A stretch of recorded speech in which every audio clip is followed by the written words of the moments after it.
स्वागत है आपका नवोदय टाइम्स पंजाब केसरी में। मैं हूं दीक्षा शर्मा। देश प्रदेश की तमाम खबरों के साथ हम आपके समक्ष आ चुके हैं। शुरुआत मौसम से करना चाहेंगे। देश के कुछ हिस्सों में मौसम का मिजाज अब बदलने वाला है। खासतौर पर उत्तर भारत में आंधी बारिश को लेकर अलर्ट जारी किया गया है। 21 जून तक मौसम ऐसा ही बना रहेगा, ये आईएमडी की ओर से अलर्ट जारी किया गया है।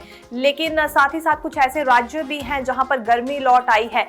छत्तीसगढ़, महाराष्ट्र और मध्य प्रदेश में बारिश नहीं हो रही है। इसका सबसे बड़ा कारण ये बताया जा रहा है कि तेलंगाना में अभी तक बारिश नहीं हुई है। वहां पर मानसून अटका हुआ है, मानसून आगे नहीं बढ़ पाया, जिस वजह से इन राज्यों में देरी से बारिश होगी। 3 से 4 दिन और लग सकते हैं छत्तीसगढ़ में बारिश होने के लिए। इस वजह से वहां पर किसान भी परेशान हैं और काफी ज्यादा गर्मी हो रही है। लेकिन वहीं राजस्थान समेत कुछ राज्य ऐसे हैं जहां पर आंधी, तूफान और बारिश होने वाली है। उत्तर प्रदेश, राजस्थान, दिल्ली, एनसीआर में बूंदाबांदी होगी और तेज हवाएं चलने वाली है। 40 से 50 किलोमीटर तक प्रति घंटे के हिसाब से तेज रफ्तार में ये हवाएं चलेंगी, जिससे सतर्क रहने के लिए आईएमडी की ओर से कहा गया है।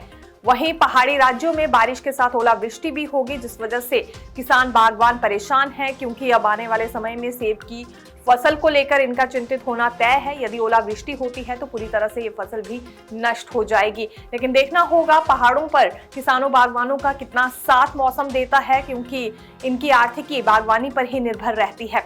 दूसरी ओर उत्तर भारत में गर्मी से जरूर राहत मिलने वाली है 21 जून तक। हालांकि उसके बाद फिर मौसम ड्राई रह सकता है, ये भी मौसम विज्ञान केंद्र की ओर से कहा गया है।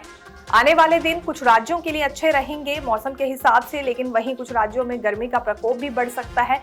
यदि तेलंगाना से अब आगे मानसून नहीं बढ़ता है या ज्यादा समय लगता है तो मध्य प्रदेश, महाराष्ट्र और छत्तीसगढ़ में मुश्किलें और ज्यादा बढ़ सकती हैं। नीट पेपर लीक मामले पर कांग्रेस की ओर से देश में 4 महारैली का आयोजन किया जाएगा। कोटा से इसकी शुरुआत होने जा रही है। इसके लिए राहुल गांधी राजस्थान आज पहुंच गए हैं और छात्रों के साथ संवाद करने वाले हैं। दरअसल वो छात्र जो कि नीट के लिए तैयारी कर रहे हैं, उनसे राहुल गांधी संवाद करेंगे और पूछेंगे कि आखिरकार इस प्रणाली में किस तरह की समस्याएं उन्हें आ रही हैं। जब से लेकर नीट का पेपर लीक हुआ है, लगातार सियासत गरमा रही है। बीच में कॉकरोच जनता पार्टी की ओर से इसी मुद्दे को लेकर ये अपना अकाउंट बनाया गया और जगह जगह प्रदर्शन भी कॉकरोच जनता पार्टी करती नजर आ रही है। हालांकि दूसरी ओर युवा कांग्रेस भी इसमें काफी ज्यादा अलर्ट मोड पर है और पिछले कल जिस तरह का निर्णय लिया गया है केंद्र सरकार की ओर से कि टेलीग्राम बैन कर दिया जाएगा, तो विपक्ष इस पर भी सवाल उठाता हुआ नजर आ रहा है। विपक्ष का ये कहना है कि कोई भी परेशानी आती है तो हर चीज को बैन करने की कोशिश ही इस सरकार की ओर से आखिरकार क्यों की जाती है। अपने सिस्टम को स्ट्रॉन्ग क्यों नहीं बनाया जा रहा है, इस तरह की प्रणाली तैयार क्यों नहीं की जाती है कि जिसमें नकल होने की कोई भी संभावना ना बचे, बजाय टेलीग्राम बैन करने के। इससे यूजर्स को काफी ज्यादा मुश्किलें आएंगी। लेकिन ये जो सरकार की ओर से फैसला लिया गया है, फिलहाल कितना कामयाब होता है और इस बार सख्त रूप से निगरानी की जाएगी परीक्षा के दौरान, ये भी हवाला दिया जा रहा है केंद्र सरकार की ओर से। लेकिन उसके बावजूद भी जगह जगह प्रदर्शन हो रहे हैं। कोटा से कांग्रेस ने शुरुआत कर दी है महारैली की और इसका खास मकसद ये है कि ये छात्रों के साथ संवाद करेंगे, वो छात्र जो कि नीट की परीक्षा दे चुके हैं या आने वाले समय में तैयारी कर रहे हैं। दरअसल राहुल गांधी का ये मानना है कि उन छात्रों से फीडबैक लेना बहुत जरूरी है जो कि इसके लिए तैयारी कर रहे हैं। उन्हें किस तरह की प्रणाली और किस तरह का सिस्टम चाहिए। फ्रांस के एवियन शहर में G7 समिट में डोनाल्ड ट्रंप और प्रधानमंत्री नरेंद्र मोदी की मुलाकात हुई। तकरीबन 16 महीने के बाद ये मिले। इससे पहले व्हाइट हाउस में 2025 में इनकी मुलाकात हुई थी और दोनों 5 मिनट तक एक दूसरे के साथ बातचीत करते नजर आए। लेकिन गौर करने वाली बात यह है कि दोनों ने काफी गर्मजोशी के साथ हाथ तो मिलाया, लेकिन गले नहीं लगे। इस बीच ये भी माना जा रहा है कि प्रधानमंत्री नरेंद्र मोदी ने नाविकों की सुरक्षा से जुड़ा मुद्दा ट्रंप के सामने रखा। उन्होंने कहा कि कुछ भारतीय नाविकों को अपनी जान भी गंवानी पड़ी, यह सही नहीं है। ट्रेड डील को लेकर भी हालांकि चर्चा करने पर बात हुई थी। आज इस पर एक अहम जानकारी भी सामने आने वाली है। लेकिन सबसे ज्यादा रोचक ये था जो कि एक तस्वीर वायरल हो रही है। काफी दूरी में प्रधानमंत्री नरेंद्र मोदी ट्रंप से नजर आए और फ्रंट रो में मैक्रोन के साथ ये जरूर वहां खड़े थे। आखिरकार इस तस्वीर के मायने क्या निकाले जा रहे हैं, आइए आपको बारीकी से बताते हैं। फ्रांस के एवियन में आयोजित G7 शिखर सम्मेलन के दौरान प्रधानमंत्री नरेंद्र मोदी की मौजूदगी ने एक बार फिर वैश्विक मंच पर भारत की बढ़ती ताकत को रेखांकित किया।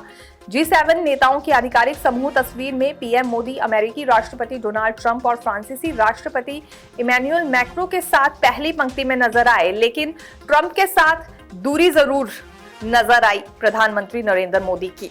इस तस्वीर को भारत की बढ़ती कूटनीतिक और रणनीतिक अहमियत के प्रतीक के रूप में देखा जा रहा है। सम्मेलन की शुरुआत से पहले फ्रांसीसी राष्ट्रपति इमैनुअल मैक्रों ने स्वयं प्रधानमंत्री मोदी का स्वागत किया। यह भारत और फ्रांस के मजबूत रणनीतिक संबंधों तथा वैश्विक मंच पर भारत की अहमियत को दर्शाता है। आज पीएम मोदी और डोनाल्ड ट्रंप के बीच महाबैठक होने जा रही है। ये G7 समिट के दौरान ही होगी, लेकिन हर किसी की नजरें इस पर बनी हुई हैं क्योंकि अभी बहुत से कारण ऐसे रह रहे हैं जिस पर प्रधानमंत्री नरेंद्र मोदी डोनाल्ड ट्रंप से खुलकर बात कर सकते हैं। फिर चाहे वो भारत की सुरक्षा को लेकर मुद्दा हो या जिस तरह के फैसले पिछले कुछ दिनों में डोनाल्ड ट्रंप ने भारत पर थोपे हैं, इस पर भी चर्चा होगी। वैश्विक मुद्दे उठाए जाएंगे, व्यापारिक समझौते पर भी यहाँ चर्चा हो सकती है, यानी कि ट्रेड डील को लेकर जो सबकी निगाहें बनी हुई थी, इस पर कोई बड़ा निर्णय सामने आ सकता है या कोई बड़ी जानकारी सामने आ सकती है। लेकिन हर किसी की निगाहें जरूर इस द्विपक्षीय बैठक पर टिकी हुई हैं। दोनों नेताओं की यहां बैठक भारत और अमेरिका के बीच रणनीतिक साझेदारी को नई दिशा देने वाली मानी जा रही है। दोनों देशों के बीच व्यापार, रक्षा, ऊर्जा सुरक्षा, प्रौद्योगिकी और क्षेत्रीय स्थिरता जैसे मुद्दों पर चर्चा होने की संभावना है। प्रधानमंत्री मोदी की तरफ से पश्चिम एशिया विवाद के दौरान वाणिज्यिक जहाजों पर हमले का मुद्दा उठाए जाने की एक दफा फिर संभावना है। हालांकि बीते कल भी पीएम मोदी ने यहां मुद्दा उठाया था, लेकिन बारीकी से आज इस पर चर्चा हो सकती है। आखिरकार भारत की सुरक्षा के साथ अमेरिका कैसे खेल सकता है।